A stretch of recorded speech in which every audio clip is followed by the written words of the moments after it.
നിങ്ങൾക്ക് out pair അഗ്രിമെന്റിന് ശേഷം വേറെ ഏതൊരു പ്രോഗ്രാമിലേക്കും FSD ഹൗസ് ബിൽഡിങ്ങോ അല്ലെങ്കിൽ മാസ്റ്റേഴ്സോ ഏത് പ്രോഗ്രാമിലേക്കും നിങ്ങൾക്ക് മാറാവുന്നതാണ്. അത് മാത്രമല്ല നിങ്ങളുടെ insurance, pocket money, travel expense അങ്ങനെയുള്ള കാര്യങ്ങളെല്ലാം ലാംഗ്വേജ് കോഴ്സിന് വേണമെങ്കിൽ അതും സ്പോൺസർ ചെയ്യുന്നതും ഈ ഹോസ്റ്റിംഗ് ഫാമിലി തന്നെയായിരിക്കും. കൂടാതെ ജർമ്മനിയിലത്തെ കൾച്ചറിനെ കുറിച്ചും ലാംഗ്വേജ് എക്സ്പോഷറും കൂടുതൽ നിങ്ങൾക്ക് കിട്ടാനും ഇത് ഹെൽപ്പ് ചെയ്യും.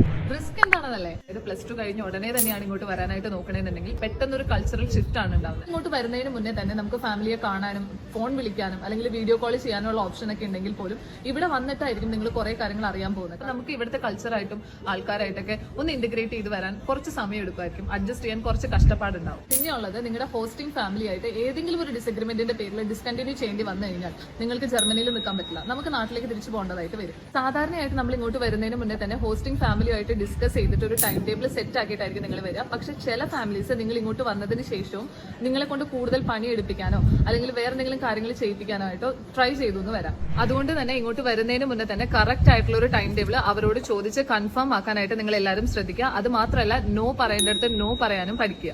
നമ്മളൊരു ജർമ്മൻ ഫാമിലിയുടെ കൂടെ നിൽക്കുന്നത് കൊണ്ട് തന്നെ നമ്മുടെ സോഷ്യൽ ലൈഫിനെ അത് ചിലപ്പോൾ നെഗറ്റീവായിട്ട് എഫക്ട് ചെയ്തു എന്ന് വരാം.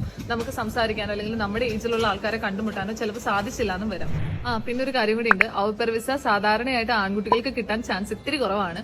അപ്പൊ അതും കൂടെ മനസ്സിൽ വെച്ചിട്ട് നല്ലോണം റിസർച്ച് ചെയ്തിട്ട് നിങ്ങളൊരു തീരുമാനം എടുക്കുക. അപ്പൊ ശരി, ചൂസ്.